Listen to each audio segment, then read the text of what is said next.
me suis rendu compte il n'y a pas longtemps que de 0 à 25 ans, j'ai vécu sous le seuil de la grande pauvreté. Certains me diront « Ouais, mais c'est trop beau, tu dis ça, tout le monde peut le faire, mais c'est pas vrai. Moi, j'ai essayé. » Alors, tout le monde peut le faire, mais peu le font.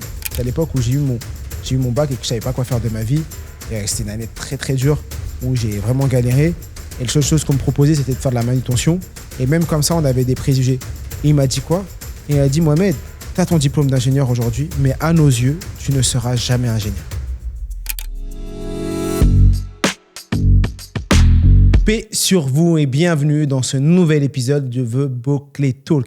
Et la particularité de cet épisode, c'est que je suis tout seul. Et oui, aujourd'hui, j'ai décidé de faire un épisode seul pour répondre à toutes vos questions concernant cette émission et surtout concernant mon actualité. Et j'ai reçu plein de questions des auditeurs sur Insta et par mail. Et donc, je voulais faire un épisode dans lequel je réponds à toutes vos questions. La première question qu'on m'a posée, c'est « Mohamed, pourquoi tu fais un podcast ?» Eh bien, la réponse, elle est simple. J'ai décidé de faire un podcast pour plusieurs raisons. D'abord, pour les rencontres. Mon but, c'est de pouvoir rencontrer du monde, pouvoir échanger avec des personnes, pouvoir créer des connexions humaines. Vous le savez, la méthode Boclé et ce qu'on fait, notre mission, c'est de partager avec des gens. C'est de créer des liens. Et pour moi, un des meilleurs moyens de créer des liens, c'est de parler avec des gens, des personnes que j'invite et surtout de parler avec vous. Parce que ce moment, c'est un moment où j'ai l'occasion de raconter des histoires, de parler avec des personnes et surtout de parler avec vous. Et vous me direz à la fin de l'épisode, sous la vidéo et autres, si des formats comme ça, FAQ, vous plaisent et surtout, est-ce que des formats où peut-être je suis seul, où je parle moi tout seul de mes péripéties, des choses que j'ai pu vivre, vous intéressent et peut-être que je ferai plus d'épisodes de cette manière. Maintenant, donc, une des raisons pour lesquelles je fais des podcasts, c'est pour pouvoir échanger avec des personnes, pour pouvoir aussi partager avec vous et surtout rentrer dans votre quotidien. Parce que quand vous faites votre ménage, votre sport et autres, et que vous m'écoutez, je rentre indirectement dans votre quotidien et ça me fait énormément plaisir. Voilà. Ensuite, on m'a posé une question, j'ai une liste de plein de questions, mais je redonne les premières questions. C'est comment tu as vécu ton expérience à l'Olympia? Alors, c'était incroyable. C'était incroyable, mais j'ai envie de vous dire et j'ai envie de vous partager ça ici pour ceux qui sont venus et ceux qui n'ont pas pu venir. C'était effectivement incroyable, mais ça a été un des plus gros challenges de ma vie. Plusieurs fois dans l'année, au moment où j'ai décidé de faire l'Olympia et que je l'ai annoncé, plusieurs fois dans l'année, je me suis dit « Mohamed, pourquoi tu as fait ça ? Mohamed, pourquoi tu as pris cette décision ? Qu'est-ce qui t'a poussé à faire ça ? Mais tu es fou, tu n'aurais jamais dû dire oui, mais pourquoi tu fais ça ?» Et à chaque fois que j'avais cette petite voix qui est là et qui chuchote à ton oreille en disant « Mais fais pas ça, t'aurais pas dû », je me rappelle ma mission de vie. Et je me rappelle que après l'événement, quoi qu'il se passe, je serai heureux. Et c'est ce que j'ai vécu. Parce que pendant 9 mois, 1 an, j'ai galéré, j'ai souffert, j'avais la boule au ventre, je me disais « Mais pourquoi t'as fait ça ?» Je me prenais la tête. Et ce qui était le plus frustrant, et je vous le dis, on est entre nous, c'est les gens qui me disaient « Mais Mohamed, t'inquiète, tu vas remplir. Mohamed, t'inquiète, tu vas remplir. Mohamed, t'inquiète. » Et plus les gens me disaient « Mohamed, t'inquiète, tu vas remplir », plus j'étais stressé. Plus je voulais leur dire « Mais vous êtes fous, mais je ne vais jamais remplir. » Et plus ils me disaient « Mohamed, t'inquiète, tu vas remplir. » Et indirectement, ils m'ont poussé à tout faire pour que je remplisse. Et donc ça, c'est incroyable. Donc c'est pour ça que je vous invite à être accompagné des personnes qui vous motivent et qui vous poussent et qui vous tirent vers le haut. Donc ça, c'est une certitude. Mais surtout, le « Mohamed, t'inquiète, tu vas remplir », ça me mettait la pression.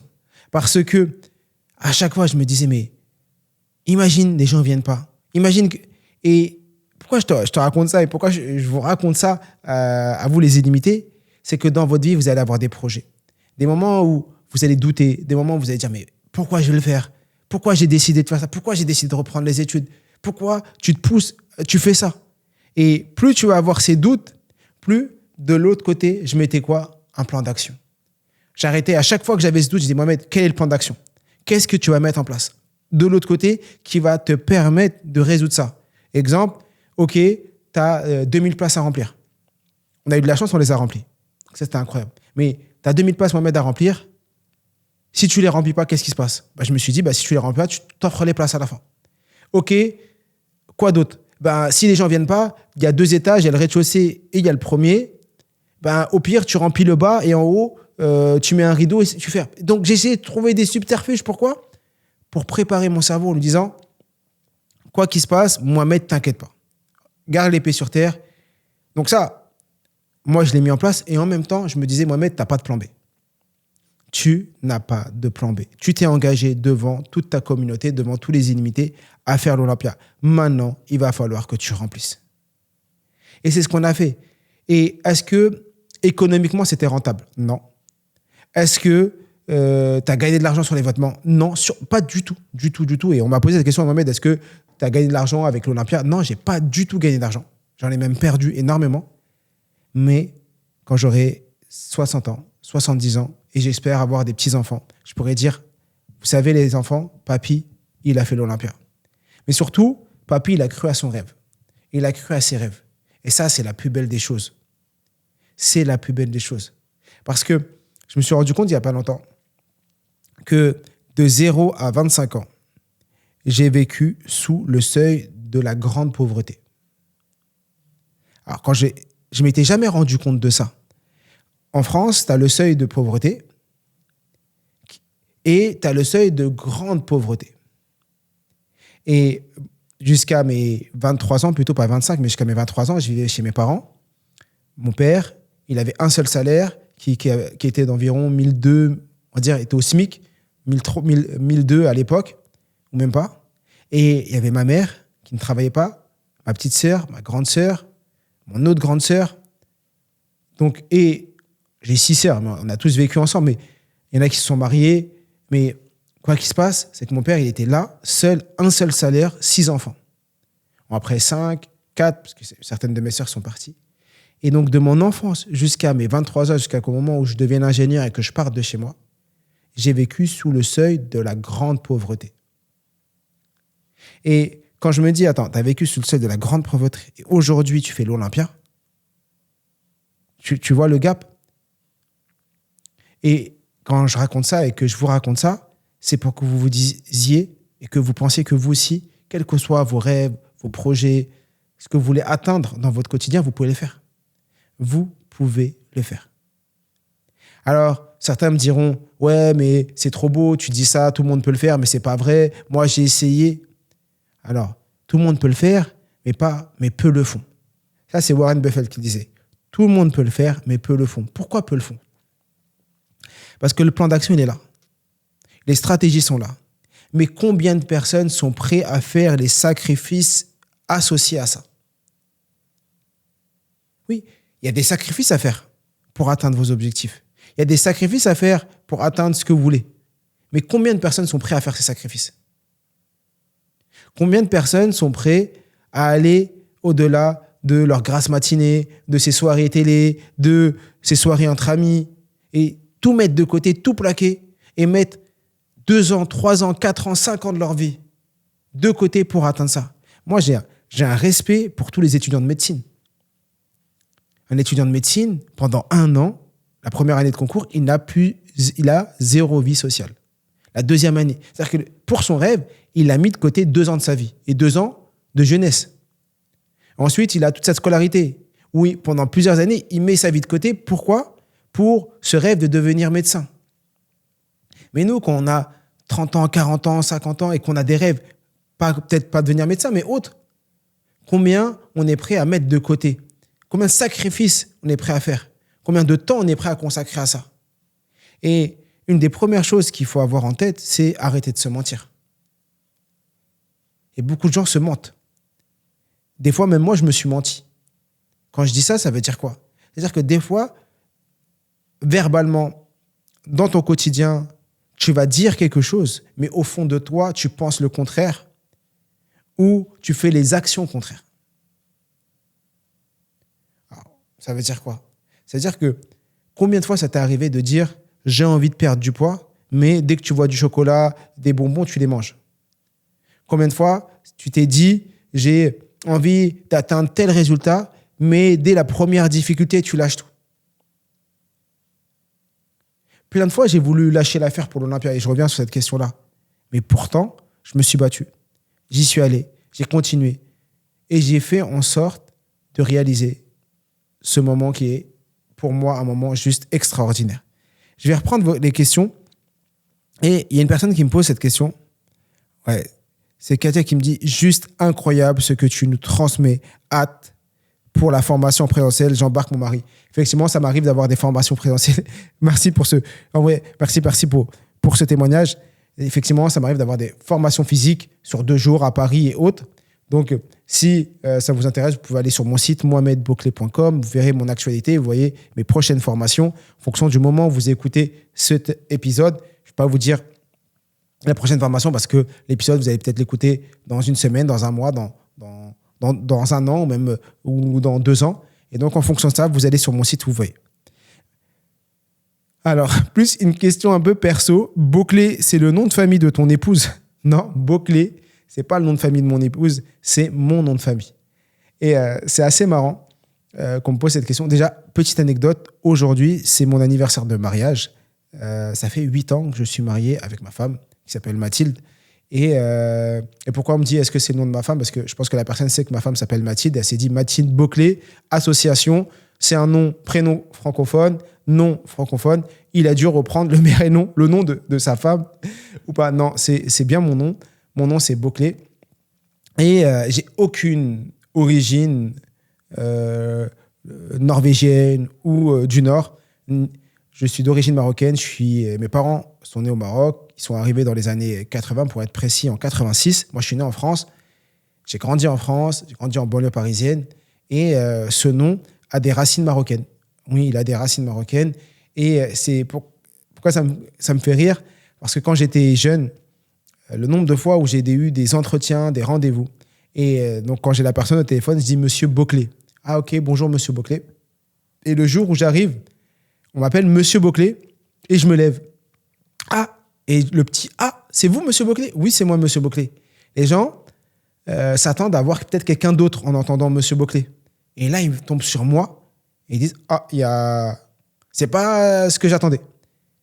Alors pourquoi? Je sais pas. Donc oui, et je me rappelle de cette anecdote où je vais à Manpower pour chercher du travail. Et donc, j'envoie mon CV. À l'époque, je ne mettais pas de photo. Je mets Monsieur Bouclé, j'ai 19 ans. Je mets la liste de tâches que je fais et que je peux faire. C'est à l'époque où j'ai eu mon bac et que je ne savais pas quoi faire de ma vie. Et c'était une année très, très dure où j'ai vraiment galéré. Et la seule chose qu'on me proposait, c'était de faire de la manutention. Et même comme ça, on avait des préjugés. On avait des préjugés sur le fait que quand on me voit avec ma tête, on me dise le gars, il peut pas s'appeler Bouclé. Ça, c'est un point. Et en plus, c'est un rebeu. Donc, il va pas forcément bien travailler. Alors, j'aime pas du tout les clichés. Et vous le savez que moi, en tant qu'illimité, j'appelle à aller au-delà de ça et que c'est complètement faux et qu'il faut surtout pas vivre dans cette paranoïa. Parce qu'il y en a qui sont entre guillemets parano et qui se mettent cette étiquette du j'y arrive pas parce que je suis rebeu. En vrai, ils prennent ça comme excuse. Et nous, on ne doit surtout pas prendre ça comme excuse. Il faut toujours se dire que si tu n'as pas réussi, c'est parce que tu n'étais pas assez compétent, parce que tu t'es pas assez bien préparé. Et effectivement, il va falloir peut-être en faire plus que d'autres, faire plus d'efforts, te dépasser, aller au-delà de ce qu'on a pu t'apprendre, montrer que tu es meilleur que les autres, c'est sûr. Mais te donne jamais ça comme excuse parce que sinon tu vas baisser les bras. Et surtout, la pire des sensations que tu peux avoir, c'est l'injustice. Et on va faire une petite parenthèse sur cette notion d'injustice. Beaucoup de personnes restent bloquées dans une boucle à cause de l'injustice. Comme ils ont vécu une injustice, oui, c'est pas de ma faute, c'est la faute de lui, il n'a pas voulu me recruter parce que je suis rebeu. Donc, ils ont cette sensation d'injustice, ok, tu l'as, il n'y a pas de souci. Mais le problème, c'est que pendant que les autres sont en train d'avancer, que les autres sont en train de progresser, les autres sont en train de se changer, toi, tu es bloqué dans cette boucle de l'injustice. Et donc, si tu ne coupes pas cette boucle, pendant 2-3 ans, tu vas être encore dans cette boucle. Alors, pas forcément pour un entretien, mais pour certaines choses de ta vie. Alors que plus vite tu passes à autre chose, mieux tu vas te comporter. Une personne... et souvent, ça touche à l'amour-propre. L'injustice, l'amour-propre, c'est des choses qui, s'ils ne sont pas dans tes valeurs entre guillemets, en disant que toi, tu es quelqu'un d'honnête et autre, et tu te dis, mais attends, t'as vu ce qu'il a fait? Tu vas rester bloqué, alors que le meilleur moyen de progresser, c'est de couper et d'avancer. Parce qu'au final, le meilleur moyen de montrer que la personne avait tort, c'est de lui montrer par les actes que tu es passé au-delà de tout ça. Et que c'est juste une péripétie, c'est juste une sensation ou quelque chose qui est arrivé comme ça, mais que toi, tu vas au-delà de tout ça. Sinon, tu ne vas pas avancer. Parce que, exemple, quand j'étais étudiant, école d'ingé, dernière année, mon tuteur me dit « Mohamed, tu ne seras jamais ingénieur ». C'est vrai que cette anecdote, je ne la raconte pas souvent. Je vais en école d'ingénieur, j'ai un tuteur qui est juste extraordinaire. Je m'entends super bien, c'est lui que j'avais eu en DUT, il m'accompagne, il est derrière moi. Il est muté, il part. Et là, on me donne un nouveau tuteur. En deuxième année d'école d'ingé. Et d'un coup, je passe de Mohamed le brillant à Mohamed le catastrophique. Deuxième année d'école d'ingé, une catastrophe. Le tuteur, toujours derrière moi. Quoi que je fasse, c'est une catastrophe. Quoi que je dise, c'est pas bien. Quoi que j'essaye, c'est mauvais. À la fin de la deuxième année, il ne veut pas valider mon année. Il ne veut pas valider mon année. Et comme j'étais très bon à l'école, ou du moins, quand je dis très bon, je me battais et que je n'avais pas les méthodes d'apprentissage, donc le seul moyen que j'avais, c'était de travailler comme un fou. Et comme je travaillais comme un fou pour réussir, et que je me battais plus que tout pour réussir, j'avais des notes passables. J'avais 12, 13 de moyenne. Et mon tuteur à l'école me disait « Mohamed, t'es jamais absent, t'es toujours à l'heure, t'as des notes convenables. » Donc, quand on me dit qu'au travail, c'est pas bien, il y a un problème parce que souvent, les élèves, ça se passe très bien en entreprise et un peu moins à l'école. Et là, c'était l'inverse. Donc, il trouve un arrangement qui est « Mohamed, tu passes en troisième année, et tu conditionnes la validation de ton année scolaire de deuxième année à la troisième. Donc, si tu valides ton projet de fin d'études en troisième année, tu valideras également ton projet de fin d'études en deuxième année. Et donc, les deux sont conditionnés. Donc, soit fin de troisième année, je réussis, j'ai mon diplôme et c'est super, soit j'échoue et c'est pas que je redouble la troisième année, je repars en première année. Ça veut dire que j'ai pas mon diplôme d'ingénieur et c'est fini, que j'ai perdu 2 ans et que mon diplôme, je l'aurai jamais. Parce que ça veut dire repartir en première année, retrouver une entreprise et leur dire oui, j'ai redoublé 1 an, mais j'en ai redoublé 2 d'un coup. Donc, je vous avoue que la troisième année d'école d'ingé, pour moi, c'était la pression. À l'école, ça se passe bien, je valide mon année, très bien. Et là, on commence les 6 mois d'entreprise. Je travaille comme un fou. J'avais posé des congés, je devais poser mes congés. Pendant tous mes congés, j'ai travaillé. Tous mes congés, j'ai travaillé comme un fou. Au lieu de me donner un sujet de fin d'études, ils m'en avaient donné 3. Et je me suis battu, j'y suis allé. Je faisais des journées, j'arrivais à 8 heures, je finissais à 20 heures. Quand je finissais, je rentrais, je continuais à travailler. Je demandais de l'aide. J'ai mon beau-frère qui est informaticien. Je lui demandais qu'il vienne m'expliquer des choses. Je travaillais comme un fou. Et donc, je leur ai montré par la preuve que en entreprise, tout était OK. Et au moment de l'évaluation, comme ils ne pouvaient plus, parce que c'est plus leur interprétation, mais c'est les actes, c'est ce que j'ai rendu. Ils ne pouvaient pas remettre en question ce que j'ai rendu. Et parce que c'était bon. La dernière chose que ce tuteur avait, c'est travailler sur l'amour-propre. Et il m'a dit quoi? Et il a dit, Mohamed, tu as ton diplôme d'ingénieur aujourd'hui, mais à nos yeux, tu ne seras jamais ingénieur. Cette phrase, elle a résonné en moi pendant très, très, très, très longtemps. On m'avait mis cette étiquette de « tu ne seras jamais ingénieur ». Donc, quand j'ai fait mes entretiens pour rentrer dans le monde du travail, j'avais toujours cette étiquette, mais si lui m'a dit que tu ne seras jamais ingénieur, donc tu ne le seras jamais. Tu ne le seras jamais aux yeux de tout le monde. Si lui, il y a pensé et lui le dit, tu ne le seras jamais réellement. Et donc, au fond de moi, c'était dur. Avec le recul, aujourd'hui, je me dis que, et c'est bizarre ce que je vais raconter, que c'était un cadeau. Parce que le fait d'avoir vécu ça, ça m'a permis d'apprendre la persévérance, le dépassement de soi, de montrer aux autres qu'on peut réussir, même si les autres pensent qu'on ne peut pas réussir. Ça m'a permis aussi d'aller au-delà, de me dépasser. Et c'est ce que j'ai utilisé et ce que j'utilise aujourd'hui. Quand quelqu'un me dit non, c'est cette expérience que j'ai vécue quand j'avais 21 ans, que je revis au fond de moi et qui me pousse à y aller, à me dépasser, à aller au-delà de tout ce que les gens pensent de moi. Mais sur le moment, j'avoue que c'était dur. Aujourd'hui, j'estime que c'est un cadeau qu'on a vécu. Et donc, je parle de plein de choses, mais dans votre vie de tous les jours, n'hésitez pas à analyser ce que vous vivez et vous dire quel est le cadeau caché dans tout ça. Quel est le cadeau caché dans ce qui vient de se passer? Est-ce qu'il n'y a pas quelque chose que je ne vois pas tout de suite, que je verrai plus tard? Ou comment j'interprète cette chose pour la rendre positive? Et donc, ce que je disais, c'est que quand j'ai commencé à travailler, j'avais toujours au fond de moi ce truc de non, c'est fou, qu'est-ce que les gens vont penser de toi? Ils vont se rendre compte que tu n'es pas ingénieur.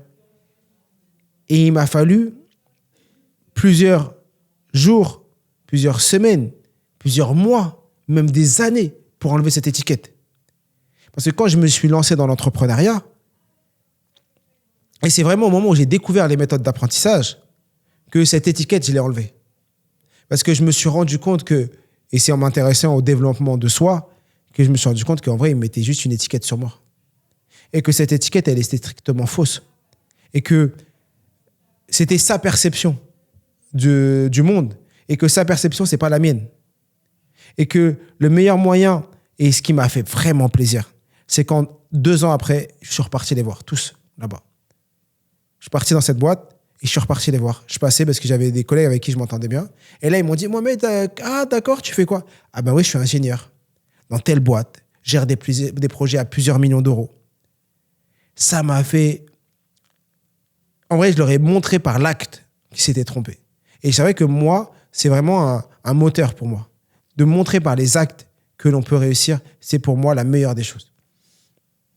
Je vais continuer à répondre aux questions. Donc, tout ça venait de la question de Beauclé, c'est le nom de ta femme. Non, c'est pas le nom de ma femme. Quelqu'un qui me dit, je vais parfois voir souvent les commentaires négatifs sur tes vidéos. Qu'en penses-tu? Alors, très bonne question. Qu'est-ce que je pense des commentaires négatifs sous mes vidéos? J'ai envie de dire qu'ils ont droit d'avoir des avis négatifs. Et que heureusement qu'il y a des avis négatifs. Je suis pas responsable de ce que les gens pensent. Je suis responsable de ce que je fais, mais je suis pas responsable de ce que les gens pensent. Et vous verrez qu'il y aura toujours des gens pour se moquer de vous et des gens pour dire que ce que vous faites, c'est pas bien. J'estime qu'on sera toujours critiqué par la médiocrité. Pour ne rien faire, il y a du monde. Pour se moquer de nous, il y a du monde. Pour trouver des excuses, il y a du monde. Mais quand il faut avancer, il n'y a plus personne. Donc, moi, mon état d'esprit, déjà, je ne lis pas les commentaires négatifs. Ce n'est pas moi qui gère. J'ai une personne qui gère ça pour moi. Ce n'est pas moi qui les gère. Ensuite, il y a 2 types de commentaires. Il y a les commentaires négatifs. Il n'y a pas de souci. Les haters, comme certains. Et dedans, dans les haters, tu as des gens qui vont donner des remarques constructives. Ah, là, ça, c'est super. C'est super d'avoir des personnes qui nous donnent ces remarques constructives. Parce que des fois, dans certaines remarques, il y en a qui sont mauvais et ils sont là pour juste te défoncer. Il n'y a pas de souci.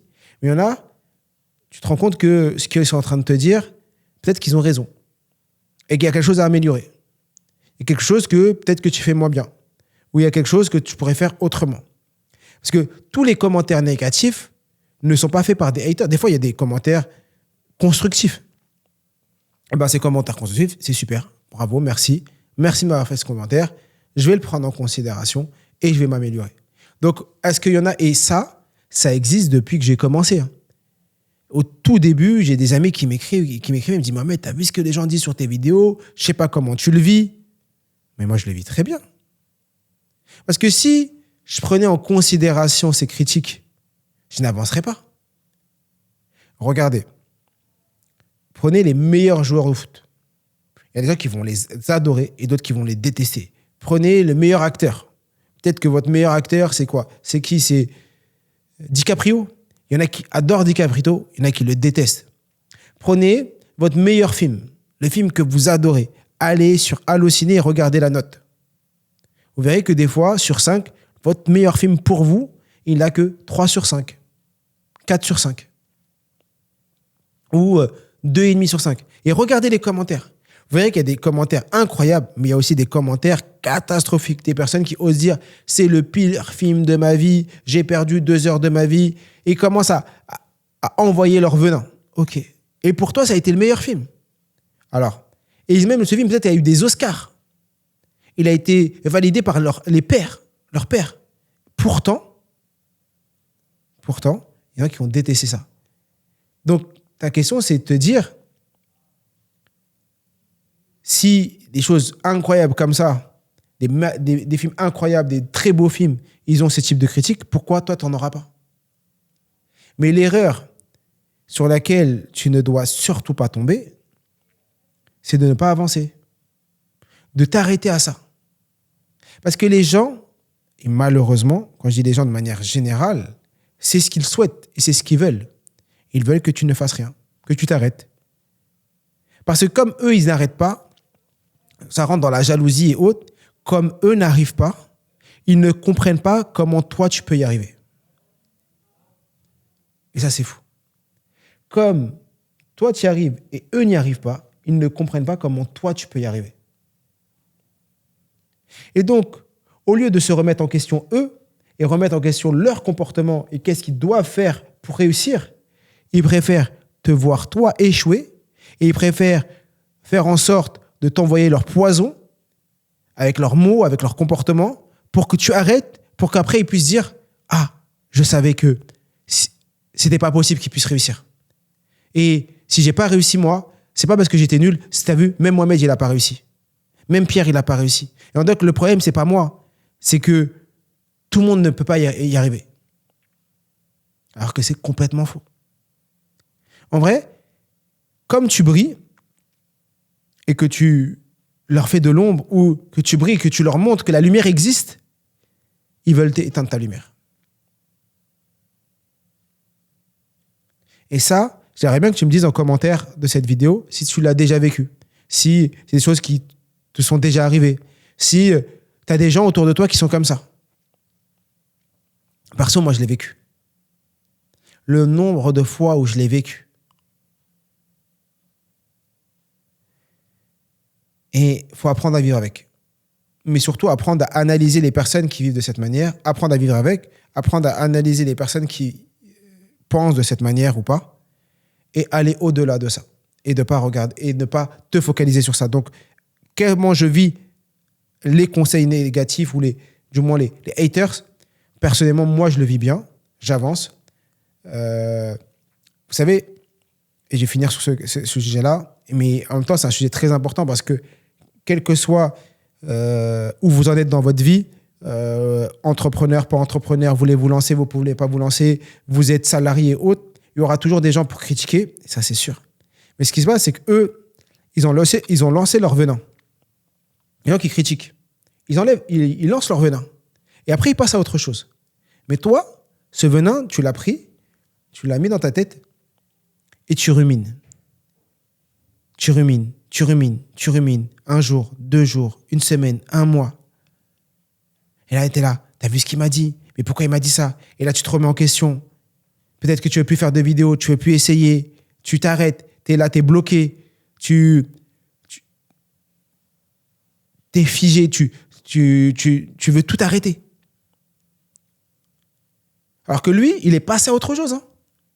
Lui, il est en train de faire sa vie. Peut-être qu'il est chez lui en train de kiffer sa live avec sa femme et ses enfants ou avec ses potes. Mais toi, tu te fais toute une histoire. Alors que ça, tu devrais le prendre, le mettre à la poubelle. Et continuer à avancer. Ouais, tu continues à avancer. Et tu laisses ça de côté. Et montrer, comme je le disais tout à l'heure, par l'action, qu'ils ont tort. Parce que moi, il y a des gens, quand j'ai commencé la lecture rapide, se moquaient de moi.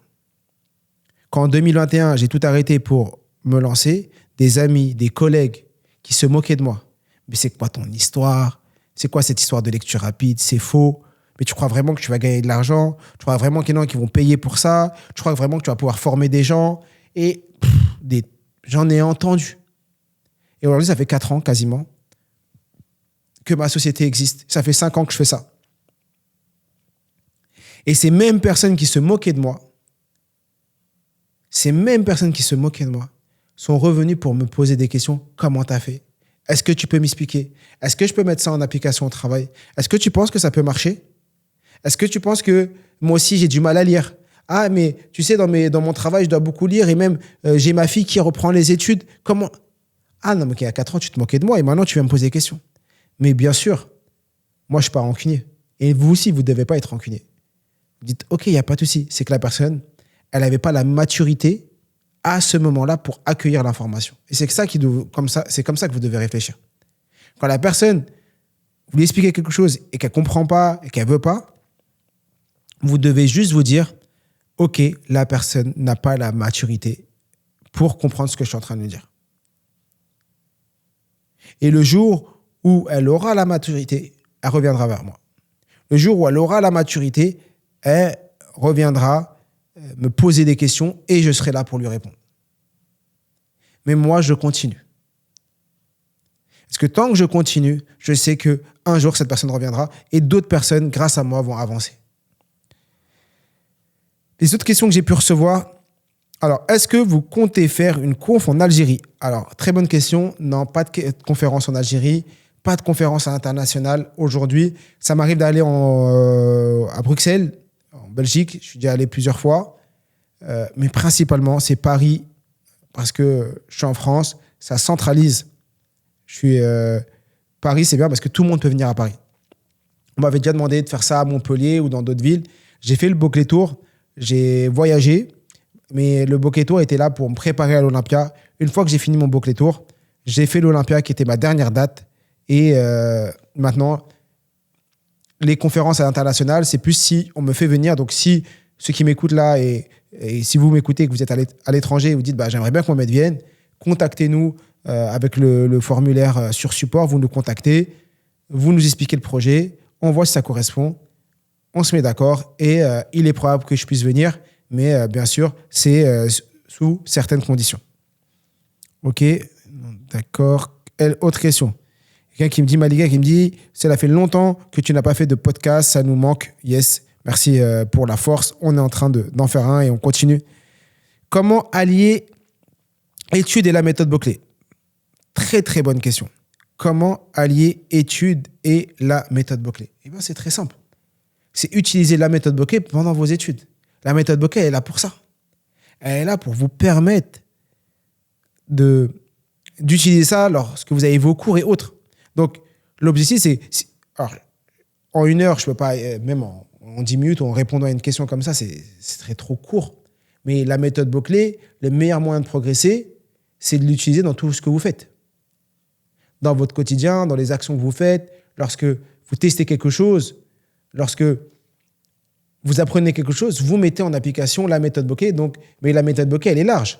Vous pouvez mettre en application le mind mapping, vous pouvez mettre en application la lecture rapide, vous pouvez mettre en application les techniques de mémorisation, le palier de la mémoire. En vrai, vous pouvez mettre en application énormément de choses.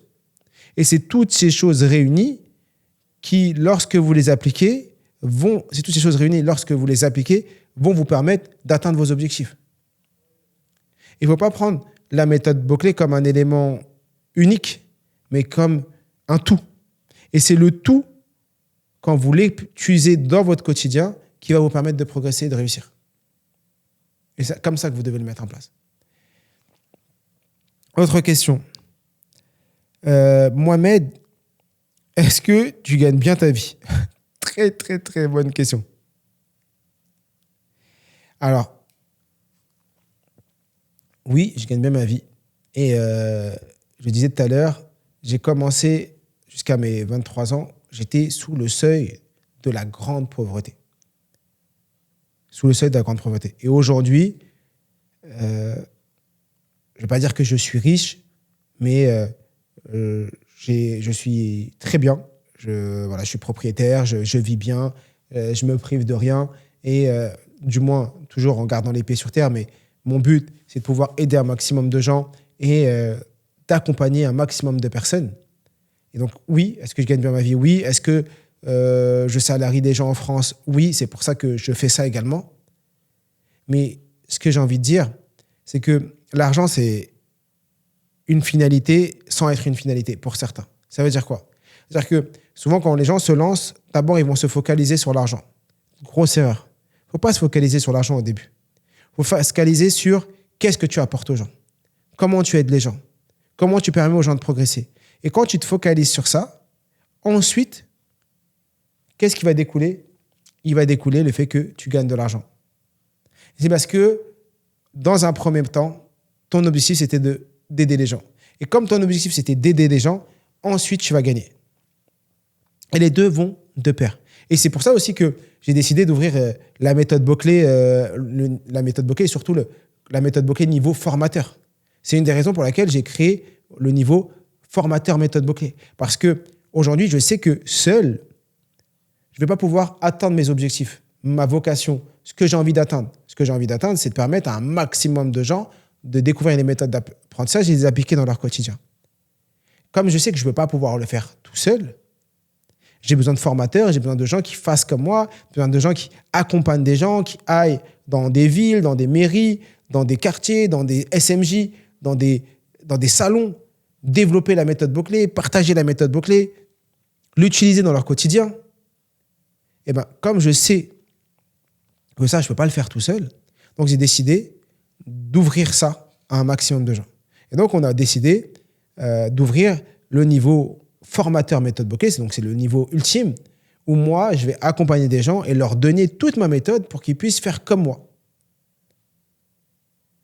Et qu'ils puissent, eux aussi, utiliser ça dans leur quotidien, avec leur famille, dans leur travail. Il y en a qui voudront le faire en étant salariés, et pour leurs employés, ou pour leurs équipes, ou pour leurs collègues, ou juste utiliser ça dans leur quotidien. D'autres qui vont vouloir le faire pour en faire un métier. Donc ça ouvre là, dans quelques jours.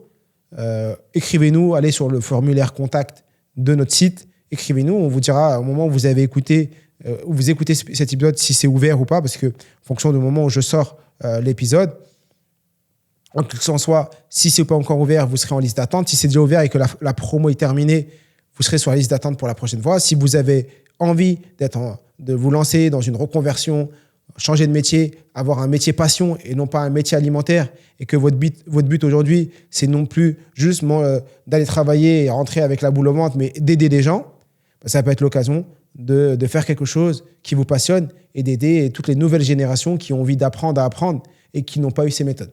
Ça, c'est un truc que je vous propose, et parce que je sais que je ne peux pas le faire tout seul.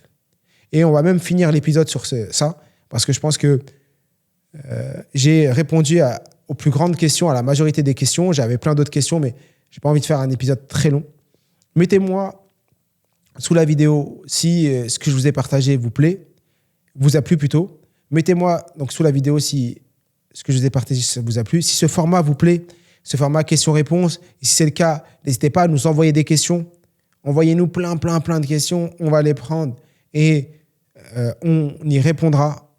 Et j'y répondrai plutôt sous format de podcast. Je peux en faire de temps en temps comme ça pour répondre à ça. Il faut savoir que ce podcast est un podcast fait par moi, produit par moi, et c'est un podcast qui s'auto-finance. Quand je dis auto-finance, c'est même pas qui est auto-finance, c'est nous, c'est Connaissances Illimitées qui prenons en charge ce podcast pour permettre aux gens de continuer à apprendre, d'évoluer. Donc, on compte sur vous pour liker, partager, faire connaître ce qu'on propose, pour tout simplement avancer, parce qu'on est tous illimités. Et comme je dis toujours, je suis, tu es, nous sommes tous illimités.